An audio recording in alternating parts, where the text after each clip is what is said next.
नमस्कार, मेरा नाम है शिवांगी और आप देख रहे हैं परफेक्ट 24 न्यूज। चलिए जानते हैं बिहार की कुछ बड़ी खबरों को विस्तार से। पहली खबर, विस्तार करना हर राजनीतिक दल का लक्ष्य होता है। हाल ही में संपन्न 5 राज्यों के विधानसभा चुनाव ने बिहार के भी राजनीतिक दलों की महत्वाकांक्षा को हवा दी थी। जदयू, वीआईपी और लोजपा भी अपनी किस्मत आजमाने निकली थी, लेकिन इनकी दाल उत्तर प्रदेश में नहीं गली। मणिपुर में जरूर जदयू को 6 सीटें मिली, जिससे यह तय हो गया कि जदयू की जमीन उत्तर पूर्वी राज्यों में तैयार हो रही है। लेकिन राष्ट्रीय पार्टी का दर्जा हासिल करने के लिए अभी उसे और इंतजार करना पड़ेगा, क्योंकि इसके लिए 4 राज्यों में उसे कम से कम 6% वोट चाहिए। अगली खबर, सीबीएसई बोर्ड 2021 से 22 सत्र 10वीं व 12वीं की टर्म 2 परीक्षा 26 अप्रैल से शुरू होकर 15 जून तक चलेगी। सीबीएसई ने परीक्षा का शेड्यूल जारी कर दिया है। 10वीं बोर्ड की परीक्षा 26 अप्रैल से शुरू होकर 24 मई तक चलेगी। वहीं 12वीं बोर्ड की परीक्षा 26 अप्रैल से शुरू होकर 15 जून तक जाएगी।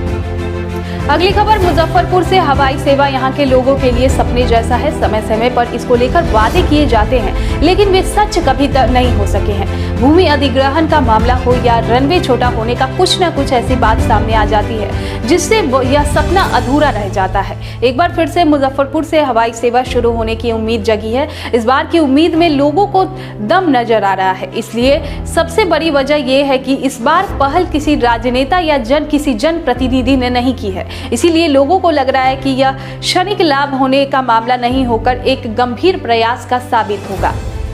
अगली खबर, इंटर की कॉपियों का मूल्यांकन पूरा कर लिया गया है। बिहार बोर्ड अब रिजल्ट जारी करने की तैयारी कर रहा है।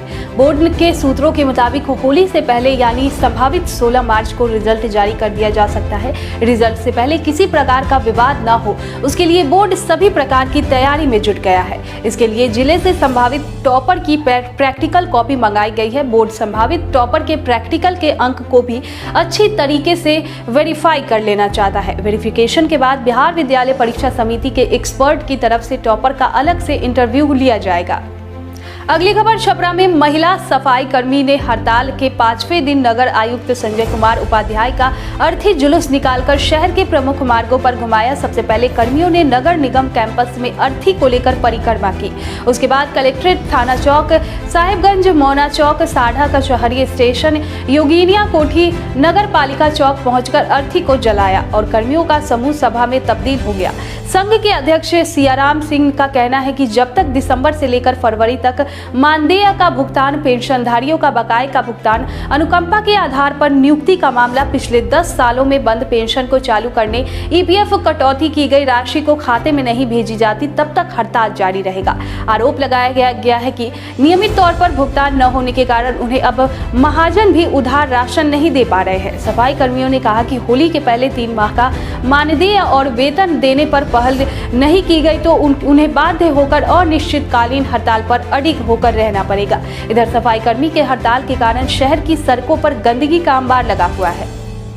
अगली खबर, बेतिया जिले के लौकरिया वार्ड 6 में खाना बनाने के दौरान लगी आग से दर्जन भर घर पल भर में राख की ढेर में तब्दील हो गए। यह घटना शनिवार की सुबह की है। आग लगते ही गांव में अफरा तफरी मच गई। मुखिया श्रवण गुप्ता, सरपंच प्रमोद सिंह समेत पुलिस भी वहां पहुंच गई। सूचना मिलते ही अग्निशामक दस्ता भी पहुंचकर आग को बुझाने में जुट गई। घंटों बाद आग पर काबू पाया गया। जहांगीर मियां के घर में खाना बन रहा था, उसी दौरान चूल्हे से निकली एक चिंगारी झोपड़ी पर जा गिरी, जिसके बाद आग लग गई।